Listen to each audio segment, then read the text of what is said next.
been a while. I think I just posted like that quick end of July thing, which was like less than 2 minutes. I don't know. Well, July was hard, but it's done. And so now I am on my way to meet Tosha May. We're having dinner. Carbs. Geno's. Because I don't know, man. The last time I ran was 3 weeks ago. And then I'm going to run a half marathon tomorrow. So, good luck to me. Good luck to me indeed.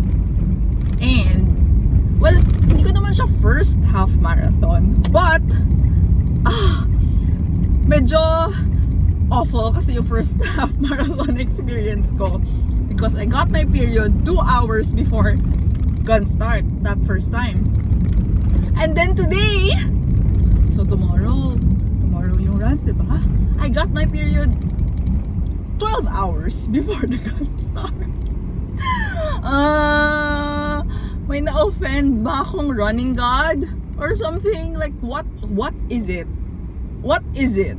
I just want to run a half marathon one time at the best of my physical, with the best of my physical condition.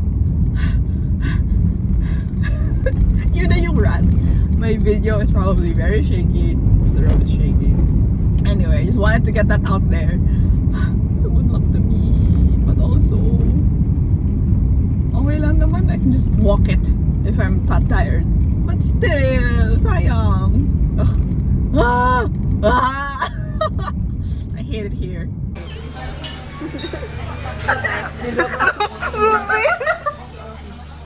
Sabi ko, I will not try in a Genius and she's making me cry. Hello! Magkikita kami ulit bukas, but I'm just greedy for Tosha May time because she's leaving. Bye-bye. Yung isa ako na sa random. Wala kaming picture sa Genius, pero I was telling you dito ka sa concert. Kasi, naalala ko, meron tayong vlog nung college. Naalala mo ba yun? Nanood tayo ng isang movie. I remember nanood tayo ng isang movie. Tapos kumain tayo sa MOA. Hahanapin ko yun. Sige. Ano yun? Naalala ko talaga na nag-video ako. Tapos pinost ko siya Kasi somewhere. Pero hindi siya sa channel ko ngayon. Pero pinost ko siya somewhere. OA natin. Oo. I mean, OA pa naman tayo ngayon. Yeah. Pero yes. Yun. Yun lang. Tosha May! I will see you tomorrow. Ayun. Tomorrow ulit. Ooh, nice car.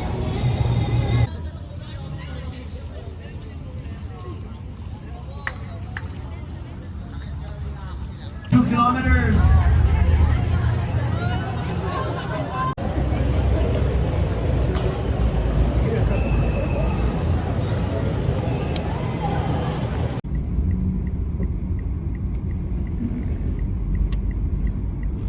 Wait a moment.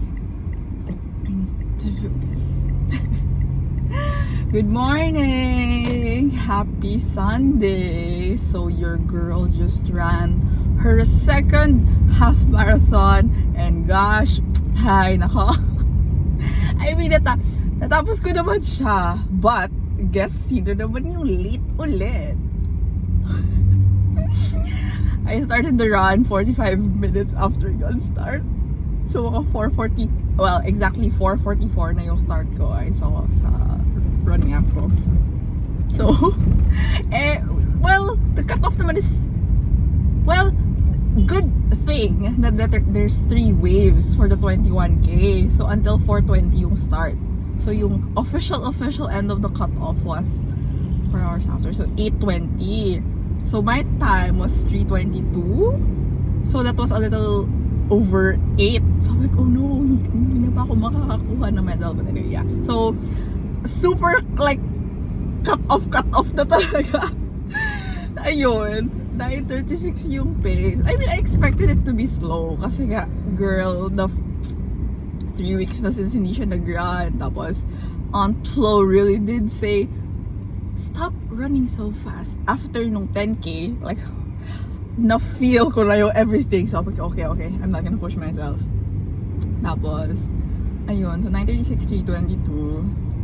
And then I said na, yeah, maybe I am not destined to ever fulfill a marathon. I don't have 6 to 8 hours in a day to spend running, but let's see. As usual, nag-iiba naman yung mga pangarap ko like every 2 weeks. But syempre, as I was running like now, I think I'm just a half marathon girly. Why is there a lot of people? Okay. Anyway, ayun. So, she survived. Tapos, ano po ba? What happened?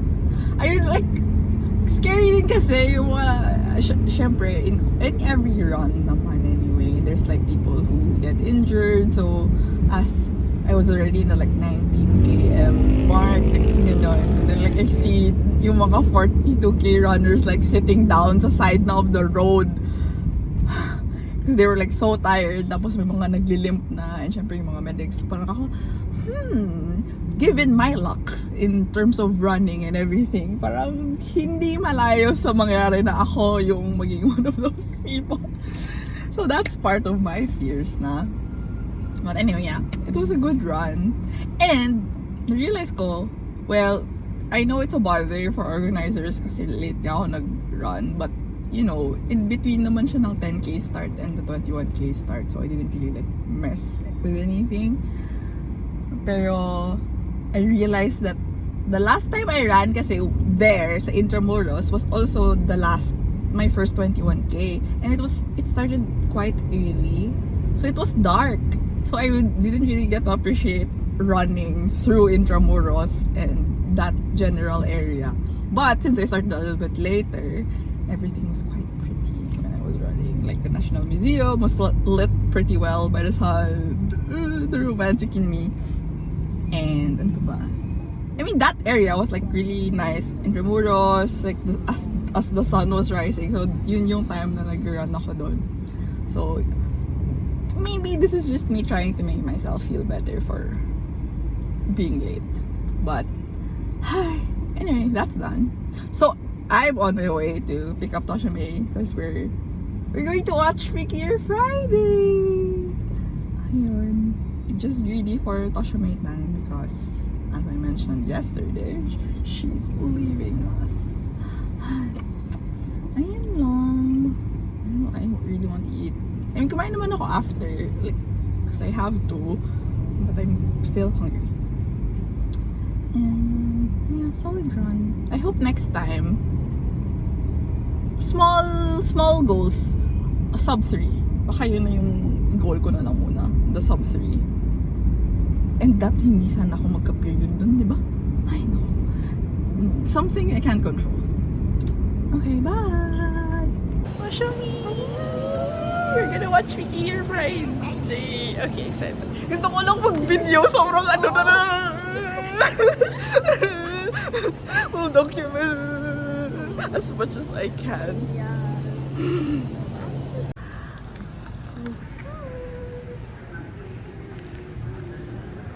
Icons.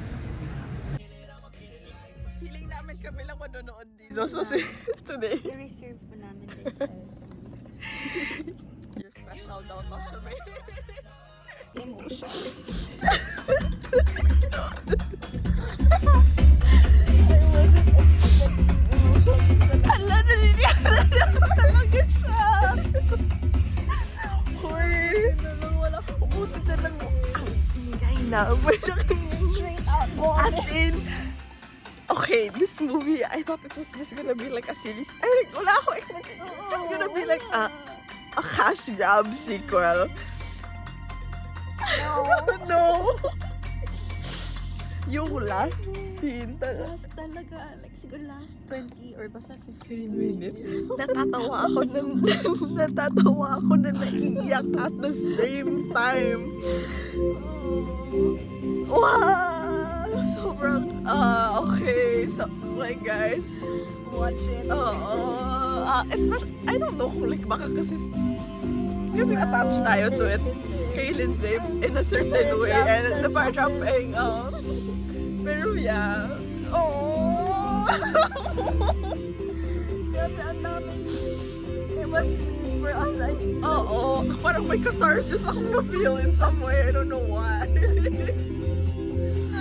Ang pogi ni Honey Asin. Si Honey Asin to! Pogi niya.